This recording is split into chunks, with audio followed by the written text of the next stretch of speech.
السلام علیکم ورحمۃ اللہ۔ اسلام دین فطرت میں آج کے منتخب اقتباس کا عنوان ہے انسان اشرف المخلوقات کیسے بنا۔ خالق کائنات نے تین طرح کی مخلوقات پیدا فرمائیں۔ ایک کو عقل و شعور دیا مگر شہوت نہیں دی، وہ فرشتے ہیں۔ دوسری کو شہوت دی مگر عقل نہیں دی، وہ حیوانات ہیں۔ جبکہ تیسری کو دونوں شہوت اور عقل دے کر خود ارشاد فرمایا لَقَدْ خَلَقْنَا الْإِنسَانَ فِي أَحْسَنِ تقویم، بلا شبہ میں نے انسان کو احسن تقویم پر پیدا فرمایا، یعنی یہ میرا شاہکار ہے۔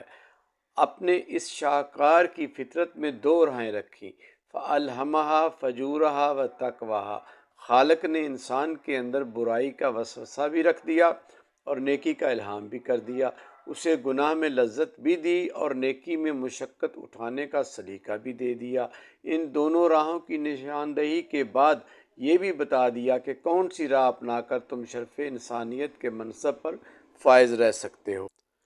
فرمایا قد افلح من زکھا، اے انسان تیری فلاح و کامیابی کا راستہ، تیری عظمت کی منزل پر پہنچنے کی راہ تیرے نفس کے تزکیہ میں ہے۔ جس نے نیک راہوں پر چل کر تزکیہ نفس کا سامان کر لیا اور اپنے من کا میل دھو ڈالا، وہ شرف انسانیت پر فائز رہے گا۔